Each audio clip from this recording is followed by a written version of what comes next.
दिल्ली का एक बहुत बड़ा हॉस्पिटल है सर गंगाराम हॉस्पिटल, आपने नाम सुना होगा। एम्स दिल्ली के बाद अगर किसी हॉस्पिटल की सबसे बड़ी शाख है तो उसका नाम सर गंगाराम हॉस्पिटल है। उसकी कहानी बहुत रोचक है। सर गंगाराम जिनके नाम पर वो हॉस्पिटल बना है, जिन्होंने वो हॉस्पिटल बनवाया है, उनका गांव एक छोटा सा गांव था। छोटे से गांव में उनका जन्म हुआ था। पिताजी जमींदारी का काम करते थे, खेतीबाड़ी का काम करते थे। बेटे को 10वीं तक पढ़ा दिया। आसपास में कोई बड़ा स्कूल नहीं था, आगे पढ़ाने में असमर्थ थे। बेटे को खेत के काम में लगा लिया। एक दिन गंगाराम के गांव के एक उनके चाचा लगने वाले रिश्ते में वो गांव आए हुए थे। ये कहानी अविभाजित भारत की है, जब भारत और पाकिस्तान एक थे, आजादी से पहले की है। गंगाराम के वो चाचा गंगाराम के पिताजी के अच्छे मित्र थे। जब वो उनके घर पर चाय पीने के लिए आए तो गंगाराम के पिताजी ने उनसे कहा कि छोरे को 10वीं तक पढ़ा दिया है, आसपास कोई व्यवस्था नहीं है, बाहर भेजने जितने मेरे पास पैसे नहीं हैं। गंगाराम के वो चाचा उस समय लाहौर के जो चीफ इंजीनियर थे, उनके ऑफिस में बाबू का काम करते थे कि तेरे ऑफिस में कोई छोटा मोटा चाय वाय बनाने का, पानी पिलाने का काम हो तो इस लड़के को सेटल कर देना, मैं भी जिम्मेदारी से मुक्त हो जाऊंगा। खेत में काम ये बहुत ज्यादा कर नहीं पाता है, आगे बढ़ाने में मैं सक्षम नहीं हूं, इसको आप अपने साथ ले जाओ। गंगाराम के उस चाचा ने कहा कि अभी तो व्यवस्था है नहीं, लेकिन जैसे ही व्यवस्था होगी मैं बुला लूंगा, संदेश भेज दूंगा। 1.5-2 महीने बाद उस चाचा का संदेश आया कि मेरे ऑफिस में एक चपरासी की वैकेंसी निकली है, गंगाराम को लाहौर भेज दो। कहानी शुरू अब होती है। गंगाराम के पिताजी को जैसे ही चिट्ठी मिली, गंगाराम को तैयार कर दिया। माँ ने रास्ते में खाने के लिए चूरमा पे कर दिया और गंगाराम लाहौर के लिए निकल पड़ा। दिए हुए एड्रेस पर पहुंचता है।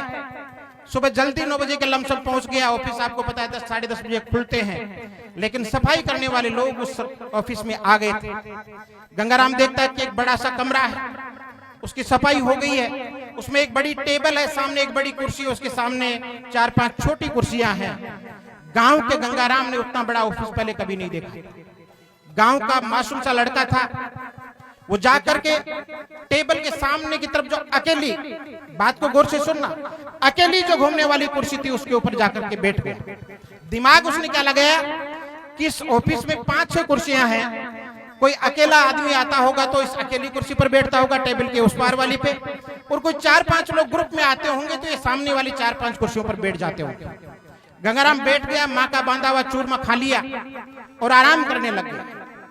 तभी देखता है कि उस ऑफिस में एक लंबा चौड़ा टाई बेल्ट पहना हुआ तगड़ा सा आदमी घुसता है और गंगाराम को देख करके उस पर चिल्ला उठता है कि गांव के गुमार, तुझे पता नहीं है तू कहां बैठा है, तुझे इतना भी पता नहीं, ये तुम्हारे गांव के लोगों के बस की बात नहीं है। इस कुर्सी पर बैठने के लिए ये करना पड़ता है, वो करना पड़ता है। उसको दुनिया भर का ज्ञान झाड़ दिया और गंगाराम के एक जोरदार थप्पड़ रसीद कर दिया। वो घूमने वाली चेयर अपनी जगह घूमती है और गंगाराम 360 डिग्री के कोण पर घूम करके वापस अपनी जगह स्थिर हो जाता है। गंगाराम के माजरा समझ में नहीं आया, नीची गर्दन करके वहां से निकल गया। बाहर निकलते हुए किसी ने कहा कि बेटा तूने गलती कर दी। वो कुर्सी घूमने वाली कुर्सी थी, बड़ी कुर्सी थी, लाहौर के चीफ इंजीनियर की कुर्सी थी, तू गलती से उसके ऊपर बैठ गया। गंगाराम नीची गर्दन किए हुए वहां से बाहर निकलने लगा। मुख्य गेट पर जब पहुंचता है तो गांव के वो चाचा मिल जाते हैं जो उस ऑफिस में बाबू थे। नीची गर्दन किए हुए गंगाराम चाचा के पांव छूता है। चाचा ने सोचा गांव का लड़का है, घबरा गया होगा, शहर में पहली बार आया, उनको माजरे का पता नहीं था। उन्होंने कहा गंगाराम बात क्या हुई? गंगाराम चुप रहा। फिर कहा कि बात क्या हुई? गंगाराम धीरे से बोला। गांव का जिद्दी गंगाराम बोला कि चाचा अंदर उस घूमने वाली कुर्सी पर बैठने के लिए क्या करना पड़ता है। चाचा ने सोचा कि गांव का लड़का है, पहली बार बड़ी कुर्सी देखी होगी, जोश में आ गया होगा। बोला बेटे वो अपने बस की बात नहीं है, वह बड़ी पढ़ाई करनी पड़ती है, पर बेटा जाता वो अपने बुत्ते की बात नहीं है। तेरे पिताजी ने जिस काम के लिए तेरे को यहाँ भेजा है, चपरासी की नौकरी के लिए, मैं वो काम अभी करवा देता हूँ, ऑफिस चलो। गंगाराम ने फिर कहा कि नहीं चाचा, मुझे ये बताओ कि उस कुर्सी पर बैठने के लिए करना क्या पड़ता है। गंगाराम के चाचा ने आसपास के लोगों से पूछा, भाई ये छोरा ये बावड़ी हरकतें कैसे कर रहा है, पागलों की हरकतें कैसे कर रहा है। तो किसी ने कहा कि ये उस चीफ इंजीनियर की कुर्सी पर गलती से बैठ गया था, उसने उसके थप्पड़ मार दी और लगता है कि गांव का लड़का था, बात अंदर तक चुप गई हो।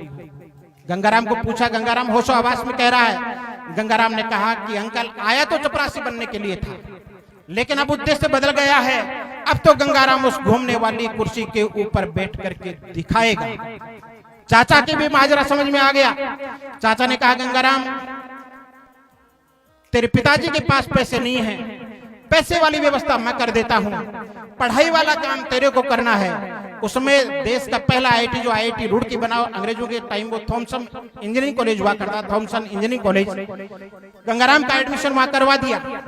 गंगाराम ने पढ़ाई शुरू कर दी, रुड़की इंजीनियरिंग कॉलेज को टॉप किया, उसी लाहौर का चीफ इंजीनियर बना, उसी घूमने वाली कुर्सी पर बैठा और ये साबित कर दिया कि गांव का कोई जिद्दी लड़का अगर जुनून पाले तो दुनिया की कोई ताकत उसे हरा नहीं सकती। और तब जाकर के कोई कवि ये लिखता है कि कुछ गांव से आए हैं, कुछ घाटी से आए हैं और इन बड़ी कुर्सियों पर बैठे सब लोग माटी से।